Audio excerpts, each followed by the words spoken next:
Hola, ¿qué tal? Les damos la más cordial bienvenida a Semanario Judicial. Soy Lorena Sánchez Cabrera y en los próximos minutos tendré el gusto de darle cuenta de las sentencias más relevantes de la Suprema Corte en Pleno y Salas, así como de las decisiones más importantes del Tribunal Electoral y órganos jurisdiccionales federales, junto a mi compañera Eusiris Rostro, en la interpretación en lengua de señas mexicana. Hola, Eusiris. Y es así como iniciamos.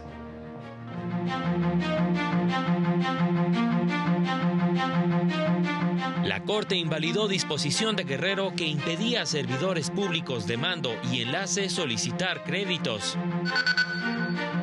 Las entidades federativas sí están facultadas para emitir normas de protección animal. La Judicatura Federal garantiza que prestaciones de trabajadores no se verán afectadas por el recorte presupuestal. El Tribunal Electoral ordenó al Comité del Poder Judicial reanudar el proceso de evaluación de aspirantes a participar en la elección judicial.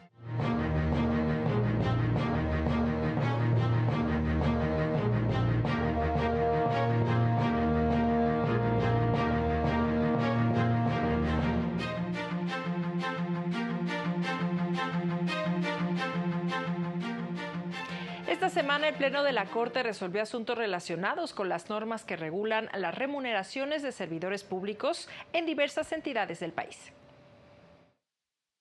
Esta semana el Pleno de la Corte no alcanzó los votos para invalidar normas sobre la determinación de las remuneraciones de los servidores públicos en Guerrero, Ciudad de México, Sinaloa y Aguascalientes, por lo que seguirán vigentes.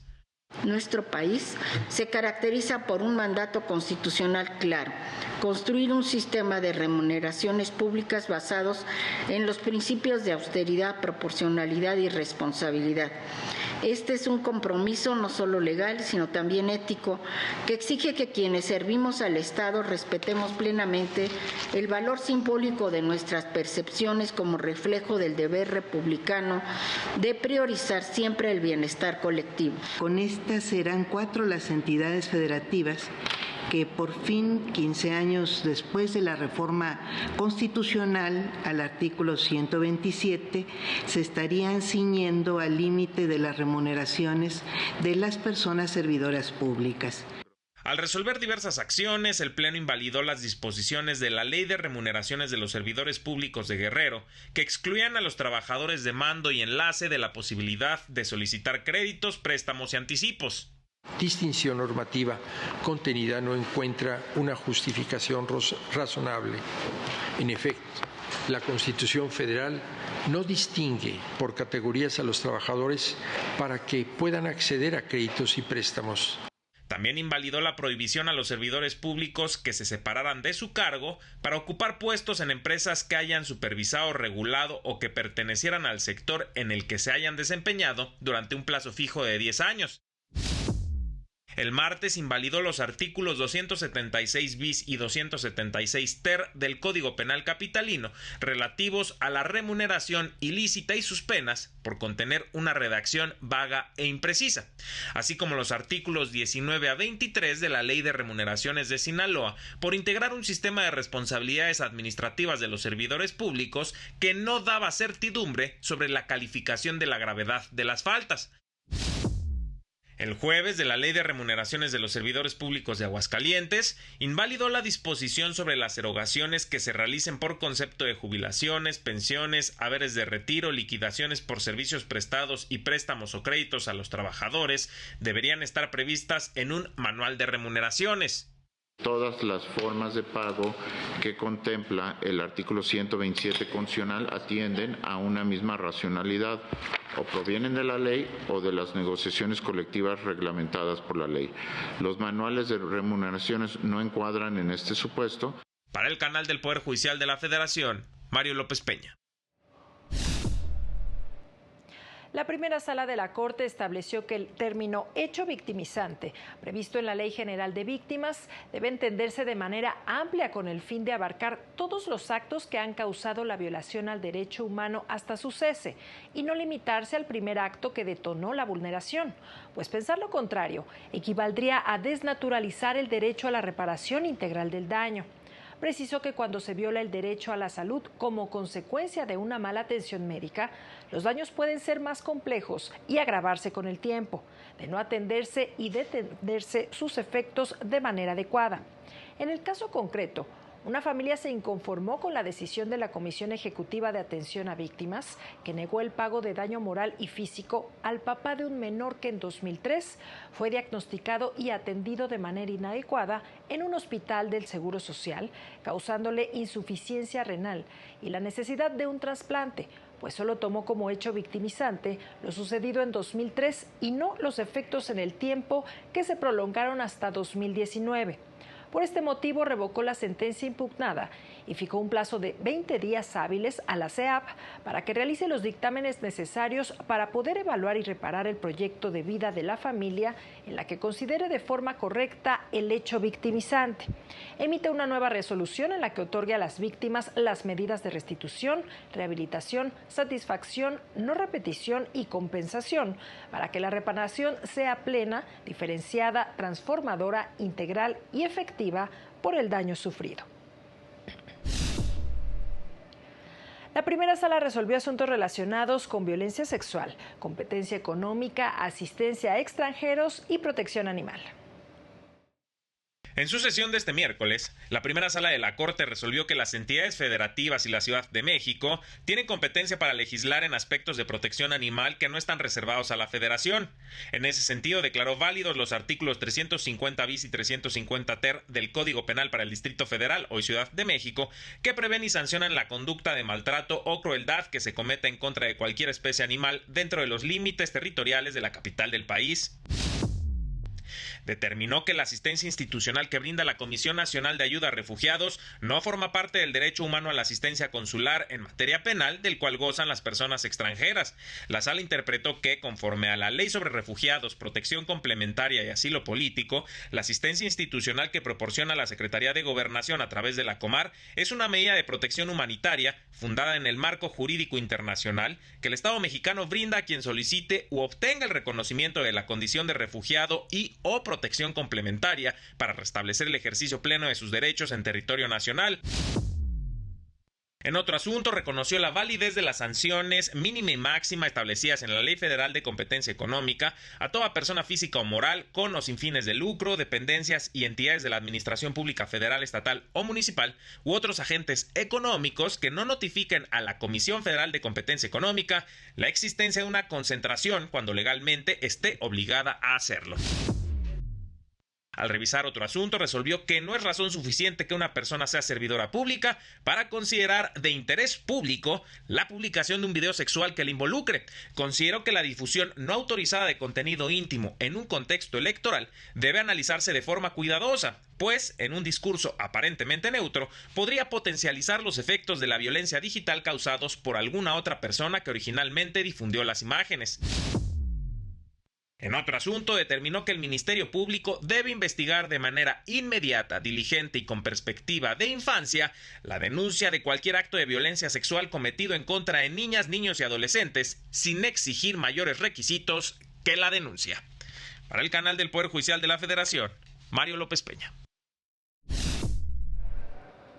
Por su parte, la segunda sala de la Corte estableció que el plazo de 30 días para solicitar asilo, previsto en el artículo 18 de la Ley sobre Refugiados y 19 de su reglamento, es contrario a la Constitución, pues viola el derecho que tiene toda persona a buscar y recibir asilo, pues solo permite solicitar el reconocimiento de esa condición más allá de los 30 días, cuando se acredita que por causas ajenas a su voluntad no le fue materialmente posible presentar la solicitud.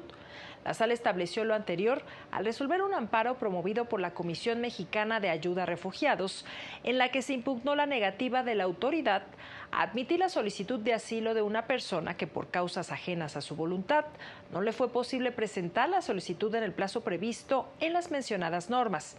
Por este motivo determinó que el acuerdo en el que se negó la admisión de la solicitud de la condición de refugiado fue ilegal y ordenó que se admitiera a trámite. La Corte ha establecido diversos criterios que protegen los derechos de la infancia y la adolescencia, en especial sus derechos a la salud y a la educación. para dar cuenta del progresivo desarrollo de criterios en América Latina sobre la protección integral de los derechos de la niñez y la adolescencia. La Suprema Corte de Justicia de la Nación cuenta con un cuaderno de jurisprudencia en esta materia. El documento sistematiza los precedentes sobre los derechos de niñas, niños y adolescentes en temas como educación, salud, identidad, autonomía progresiva, interés superior de la niñez en el ámbito jurisdiccional, menores víctimas del delito, datos personales y caravanas migrantes. Por ejemplo, en el apartado sobre derecho a la salud, la Suprema Corte ha emitido criterios como dar medicamentos directamente en el domicilio de los pacientes y ha establecido parámetros para el cálculo de la indemnización que corresponda. En relación con la educación, el Alto Tribunal ha establecido que este derecho exige la existencia de seguridad en los centros escolares, la inclusión de personas con discapacidad y que la retención de las boletas de calificaciones y exámenes es una violación a este derecho. Respecto al apartado de flujos migratorios, la Corte resolvió que las autoridades competentes deben emitir medidas colectivas de evaluación e identificación, así como de acomodo del procedimiento migratorio de menores de edad, por exigencia de su interés superior. Añade que niñas, niños y adolescentes deben disfrutar de su derecho a una protección eficaz y no deben ser víctimas de actos discriminatorios por motivos de raza, religión, color de piel, idioma, nacionalidad, origen étnico o social, condición económica, discapacidad o cualquiera de otra índole. Para el canal del Poder Judicial de la Federación, Óscar González. Es momento de hacer una pausa, pero regresamos con más información a Semanario Judicial.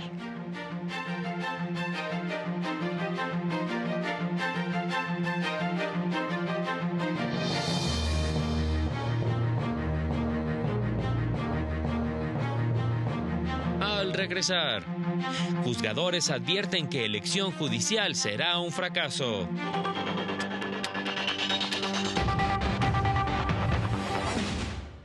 Gracias por continuar con nosotros en Semanario Judicial. El Colegio de Secretarios y Actuarios de la Judicatura Federal dio a conocer el acuerdo del Pleno del Consejo de la Judicatura Federal en el que instruye a la Secretaría Ejecutiva de Administración realizar las adecuaciones presupuestales que permitan cubrir las aportaciones patronales a todo el personal que aporta al Fondo de Reserva Individualizado y al Seguro de Separación, con excepción de los niveles 6 y 7. El anterior acuerdo se aprobó en la sesión extraordinaria del pasado 17 de enero, en el que además se instruyó realizar las gestiones necesarias para solicitar la ampliación presupuestal desde esta quincena y en las subsecuentes, como se consideró en la mesa de trabajo con la Secretaría de Gobernación. Esta medida se logró adoptar gracias a ajustes de racionalidad en diversas partidas, con el fin de que salarios y prestaciones de las y los trabajadores reciban el menor impacto posible. A pesar de ello, trabajadores y trabajadoras demandaron a la Judicatura Federal que los recortes presupuestales no afecten sus derechos y prestaciones. Trabajadores del Poder Judicial de la Federación se manifestaron en las instalaciones del Consejo de la Judicatura para seguir su lucha en defensa de sus derechos y prestaciones laborales. De todo el presupuesto que se autorizó para el Poder Judicial de la Federación, hay 3 partidas fundamentales: una para la Corte, una para el Consejo y otra para el Tribunal Electoral.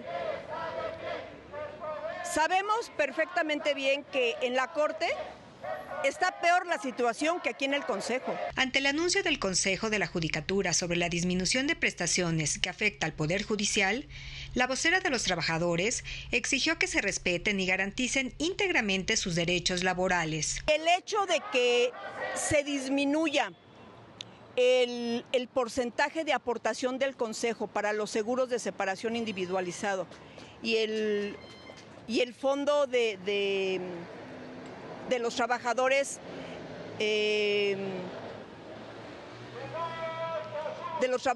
de base, que es un ahorro que ellos hacen también, implica para nosotros a lo mejor no una percepción en este momento de que ya te quitaron tu sueldo, pero sí en el momento en que veas tu estado de cuenta de tu ahorro. Asimismo, advirtió que de no recibir una respuesta favorable por parte del Consejo, podrían convocar un paro de labores a nivel nacional. Más en este momento que estamos en riesgo de perder nuestro empleo, porque ahorita en este momento no lo estamos viendo, pero hay que esperar a que lleguen los nuevos jueces y la nueva gente de la 4T. Para el canal del Poder Judicial de la Federación, Rosy García. Juzgadores de Jalisco rechazaron que pretendan obstaculizar el proceso electoral judicial, pues las acciones legales que han emprendido tienen como fin preservar la independencia judicial y que se respeten los derechos de las personas juzgadoras en funciones, a quienes se pretende destituir sin respetar sus derechos. Aseguraron que ya existen decisiones, como la del primer tribunal colegiado en materia administrativa en Jalisco, que precisan que las decisiones del Tribunal Electoral no son vinculantes para los juzgadores y tribunales federales. ¿Qué significa esto en palabras llanas? Pues que esa opinión está en el terreno de la irrelevancia absoluta, porque no tiene competencia para pronunciarse al respecto. Aseguraron que de concretarse la elección judicial en Jalisco, los ciudadanos con derecho a voto tendrán que elegir entre 511 perfiles a los futuros juzgadores, lo que afectará la participación ciudadana. Por otro lado, señalaron que el recorte presupuestal por 13,000 millones de pesos paralizará las funciones del Poder Judicial Federal. Esto significa menos personal, recursos insuficientes y una imposibilidad para atender con eficiencia los casos judiciales. En más sobre el tema, trabajadores del primer circuito del Poder Judicial de la Federación informaron que sostuvieron un encuentro con la ministra presidenta de la Suprema Corte, Norma Lucía Piña, y los consejeros de la Judicatura Federal, Celia Maya y José Alfonso Montalvo, para manifestar su inquietud por la reducción en prestaciones derivado del recorte presupuestal. Les expresaron que a partir de la próxima quincena se respetará al 100% los fondos de ahorro y de separación. Sin embargo, con respecto al bono de noviembre, reconocieron que no existe suficiencia presupuestaria, por lo que se están haciendo las gestiones necesarias ante el gobierno federal para que se autoricen los complementos económicos. Por su parte, integrantes del colectivo Artículo 41 reiteraron que la próxima elección judicial será un fracaso. Magistradas y magistrados del colectivo Artículo 41 denunciaron un desaseo generalizado por parte del Instituto Nacional Electoral en la implementación de la elección judicial de este año, lo que anuncia, dijeron, un inevitable fracaso. Lamentaron que, de acuerdo con declaraciones de la consejera presidenta del INE, las personas que acudan a las urnas tardarán en promedio 9 minutos y 15 segundos para decidir su voto, lo que implica que durante la jornada electoral solo podrían votar alrededor de 70 personas en cada casilla. Quizá le estén jugando a la idea de que será un fracaso la elección y que estarán yendo a votar el 10-20% de personas de los que tienen derecho a votar. Pero organizar una elección, prever el desarrollo en función de que no te llegarán todos los invitados, me parece que es jugarle al error, porque estás creando una plataforma que no garantiza que esté disponible toda la base necesaria para ejercer el voto. Lo que estamos viendo es auténticamente un desaseo generalizado, una cadena de ilegalidades que anuncian inevitablemente al fracaso. Señalaron que a esto se suma la decisión de utilizar una boleta electoral de media carta en la que no habrá espacio para incluir de manera elegible los nombres de todos los candidatos a ocupar un cargo judicial. El magistrado Juan José Olvera López también hizo un llamado al INE para que actúe de oficio y sancione a las personas juzgadoras que decidieron participar en la elección y que han incurrido en actos anticipados de campaña. Resaltó que no se debe esperar hasta que apruebe los lineamientos. Y el estado de cosas actual nos lleva también desde este enfoque a tener una competencia desleal empezando por quienes en principio son juzgadores en funciones, tienen la obligación constitucional de respetar las reglas, conocen las reglas, conocen las reglas, no solo como ciudadanos, sino como juzgadores, que les prohíben claramente realizar actos anticipados de campaña. Lo dice la reforma también, vamos. No es por falta de claridad de las condiciones que deben operar. Para el canal del Poder Judicial de la Federación, Juan Carlos González. En otra información, el primer tribunal colegiado en materias penal y administrativa del 21º Circuito estableció que para tener por acreditado el delito de incumplimiento de las obligaciones de asistencia familiar previsto en el artículo 188 del Código Penal de Guerrero, es preciso que el monto y la forma de la obligación alimentaria se encuentre fijada en un convenio o resolución judicial. Esto con el fin de comprobar que la persona inculpada sabía exactamente a qué estaba obligada y, por tanto, a partir de cuándo y bajo qué condiciones podía ser imputada penalmente ante el incumplimiento de dicho deber. Exigencia que resulta justa y lógica, pues de otra manera se permitiría que la autoridad ministerial o judicial penal sea quien determine de manera posterior, de forma discrecional o subjetiva e incluso arbitraria, cuánto es lo que resultaba indispensable para la subsistencia del sujeto pasivo, violando los principios de exacta aplicación de la ley, culpabilidad e irretroactividad de la ley en perjuicio y al margen incluso de los requisitos que establece la legislación civil para determinar las necesidades y la proporcionalidad de los alimentos. Y en el semanario judicial de esta semana se publicaron 40 criterios de diversos órganos judiciales federales, de los cuales 5 corresponden a las salas de la Suprema Corte. De la primera sala se publicaron 3 jurisprudencias sobre los siguientes rubros: notificación electrónica. El artículo 31, fracción tercera de la Ley de Amparo, que la prevé, al establecer distintas reglas con relación al día en que surte efectos aquella y la practicada de manera personal. No transgrede el derecho a una tutela judicial efectiva y acceso a la justicia. Premeditación en el delito de homicidio. El artículo 153, fracción primera, párrafo primero del Código Penal del Estado de Guanajuato, que regula esa calificativa, es compatible con el principio non bis in idem y suspensión condicional del proceso. La declaración expresa de responsabilidad penal del imputado no es requisito para su procedencia, ni la omisión de realizar esa declaración constituye un argumento de oposición suficiente para la víctima para negarla. De la segunda sala se difundieron 2 criterios, uno de rubro suspensión provisional. Procede a otorgarla contra el acto reclamado consistente en la inclusión de la lista de personas bloqueadas que emite la Unidad de Inteligencia Financiera y violación a las reglas fundamentales del procedimiento de amparo.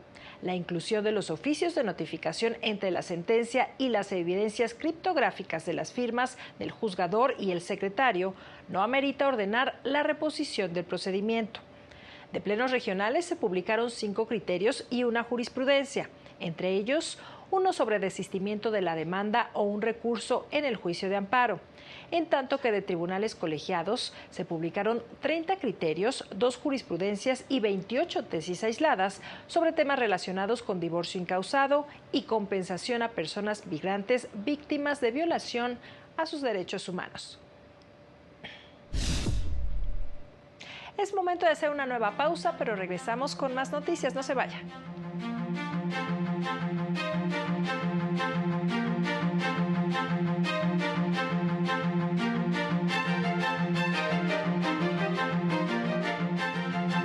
Más adelante, el INE aprobó el catálogo de infracciones y sanciones para la elección judicial.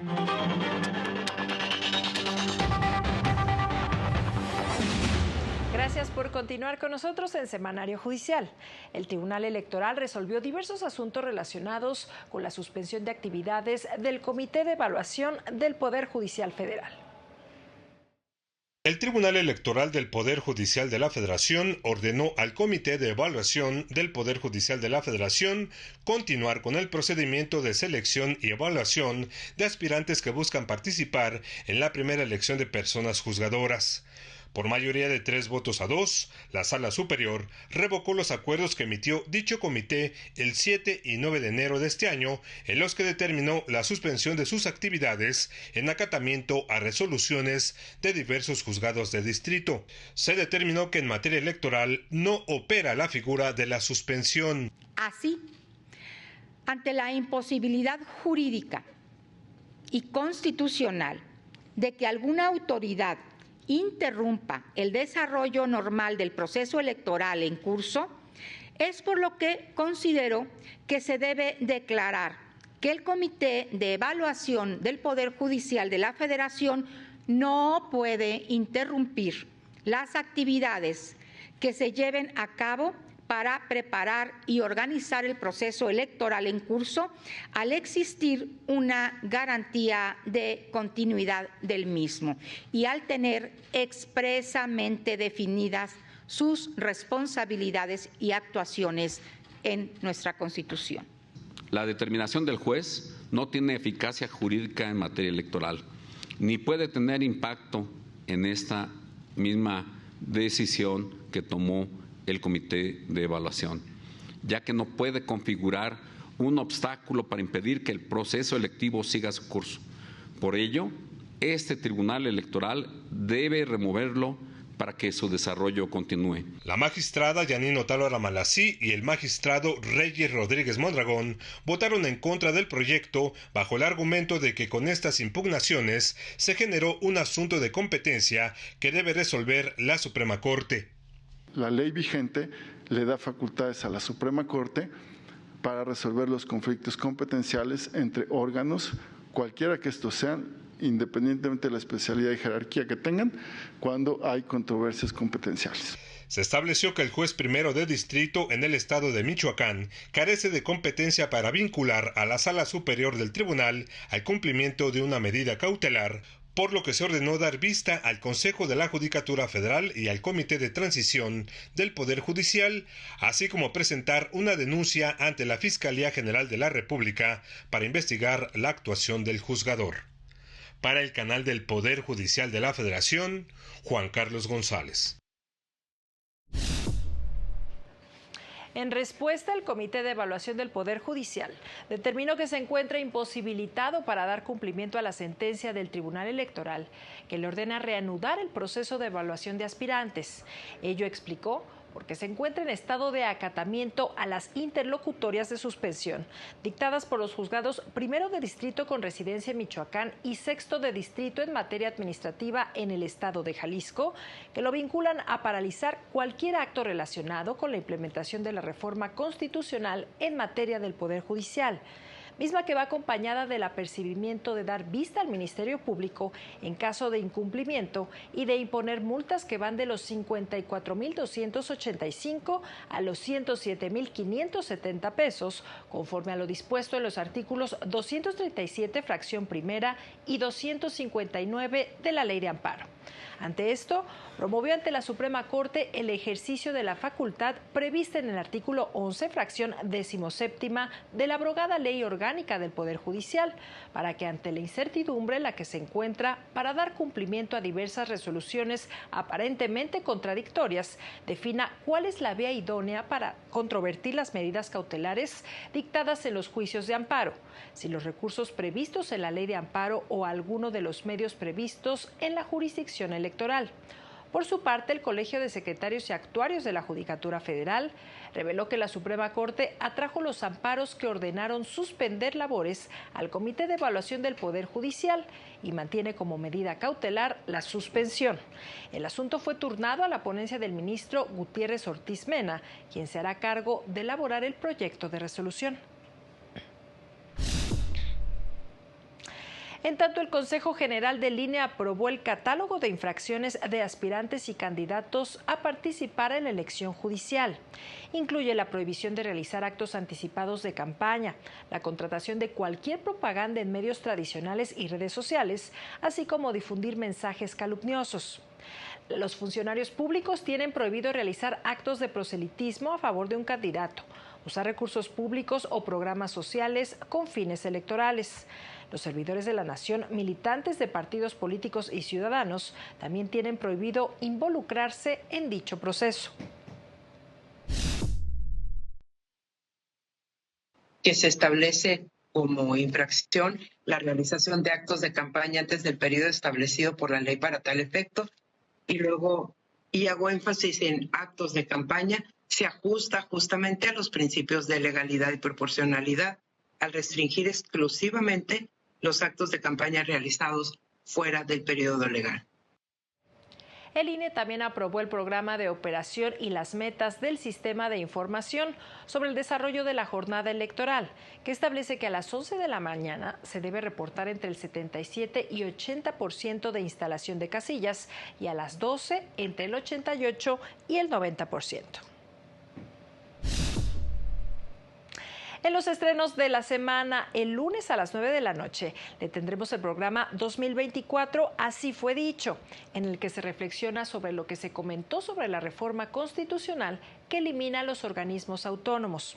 El martes a las 3 de la tarde, en Los 7 pecados capitales, el escritor Miguel Santiago analizará las claves del crimen sobre la cima de Azcoitia. También el martes, pero a las 9:30 de la noche, le presentaremos La vocación de justicia, en el que se analiza el camino que tienen que recorrer quienes aspiran a ocupar el cargo de juzgador. El miércoles 29 a las 9 de la noche le tendremos un programa especial sobre las implicaciones que tiene la ampliación del catálogo de delitos en los que procede la prisión preventiva oficiosa. Y el jueves a las 7:30 de la noche, el estreno del documental Río Negro. Y es así como llegamos al final de este semanario judicial, como siempre agradeciendo su compañía e invitándole a mantenerse aquí en la señal del canal del Poder Judicial de la Federación. Sigue este lunes la sesión del Pleno de la Suprema Corte, porque en esta ocasión tienen previsto analizar y resolver una controversia en la que se pide invalidar disposiciones de la Ley de Austeridad del Estado de Veracruz y una declaratoria general de inconstitucionalidad respecto de la Ley General de Comunicación Social. Soy Lorena Sánchez Cabrera y a nombre de este gran equipo le deseamos que siga disfrutando su fin de semana. Hasta pronto.